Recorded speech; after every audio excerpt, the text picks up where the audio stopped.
Welcome students. இப்போ இந்த some பார்ப்போம். என்ன கொடுத்திருக்காங்க?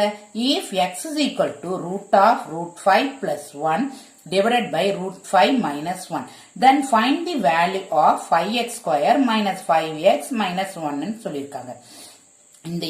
இந்த ஈக்குவேஷன் நம்ம கண்டுபிடிக்கணும். இதுல எக்ஸுக்கு வேல்யூ நம்ம சப்ஸ்டியூட் பண்ணணும். எக்ஸ் கொடுத்துட்டாங்க, but it is in complicated form. Okay, அப்ப நம்ம சிம்பிள் ஃபார்மா எக்ஸுக்கு வேல்யூ மாத்திக்கணும். ஓகே, எக்ஸ் வேல்யூ சிம்பிள் ஃபார்மா இருந்தா கால்குலேட் பண்ண ஈஸியா இருக்கும். சோ ஃபர்ஸ்ட் எக்ஸோட டேர்ம் எடுத்து எழுதிக்கோங்க. எழுதிக்கிட்டு இந்த டேர்ம் சிம்பிளிஃபை பண்றது கொஞ்சம் கஷ்டமா இருக்கும். அதனால இதுக்கு ஒரே வழி காம்ப்ளெக்ஸ் கான்ஜுகேட் எடுக்கிறது தான். சோ காம்ப்ளெக்ஸ் கான்ஜுகேட் எடுக்கிறேன். அப்ப ரூட் 5 மைனஸ் 1 காம்ப்ளெக்ஸ் கான்ஜுகேட் என்னது? Root 5 plus 1 divide by root 5 plus 1. Okay okay, நியூமரேட்டர்லயும் டினாமினேட்டர்லயும் அப்படி போட்டுக்கோங்க. இப்ப மல்டிப்ளை பண்ணுங்க. இப்ப ரெண்டு டேர்ம் வருது, அப்ப ஸ்கொயர்னு போட்டுக்கலாமா? கீழே எப்படி இருக்கு? a minus B into A plus B மாடல்ல இருக்கா?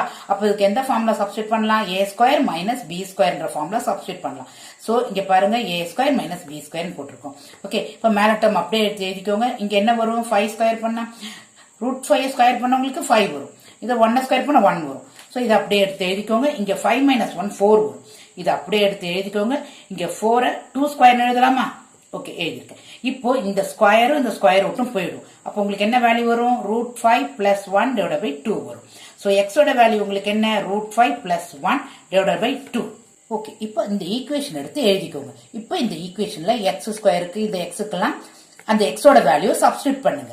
சப்ஸ்டியூட் பண்ணிட்டு இது என்ன மாடல்ல இருக்கு? உங்களுக்கு மேலேயும் ஸ்கொயர் பண்ணலாம், கீழேயும் ஸ்கொயர் பண்ணணும் இல்லையா? So root 5 plus 1 the whole square divide by 2 square 4 வந்துருமா? மேல a plus B the whole square மாடல்ல இருக்கா? சோ அது மாதிரி எக்ஸ்பேண்ட் பண்ணிடுங்க. ஓகே, இங்க அதை அப்படியே எடுத்து எழுதிக்கோங்க. இந்த டேர்ம் அப்படியே எடுத்து எழுதிக்கோங்க.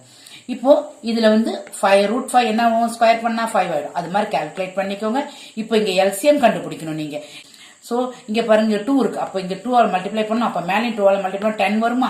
சோ அப்படியே எழுதிக்கோங்க. ஓகே, இந்த டேர்ம் அப்படியே எழுதிக்கோங்க. இப்ப எல்லா டேர்மும் ஒன்னா கொண்டாந்து எழுதுங்க. அப்ப இங்க 1க்கு எல்சிஎம் எடுக்கணும். அப்ப 4 தான் எல்சிஎம். சோ 1க்கு இங்க 4 போட்டுக்கிறீங்க. Okay, 1 into 4 4. ஓகே, இப்ப கீழே டினாமினேட்டர் 4. சோ மேல கேன்சல் ஆகிற டேர்ம்ல கேன்சல் பண்ணுங்க. ஆட் பண்ற டேர்ம்ல ஆட் பண்ணி போடுங்க. சப்ட்ராக்ஷன்ஸ்ல கொடுத்த டேர்ம் ஆட் பண்ணி போடுங்க. ரெண்டையுமே மைனஸ் பண்ணுங்க. 16/4 வரும் உங்களுக்கு. இப்ப ஸ்ட்ரைக் அவுட் பண்ணா உங்களுக்கு 4 வரும். ஓகே ஸ்டூடெண்ட்ஸ், இந்த 4 தான் உங்களுக்கு value. Okay students, educate to elevate.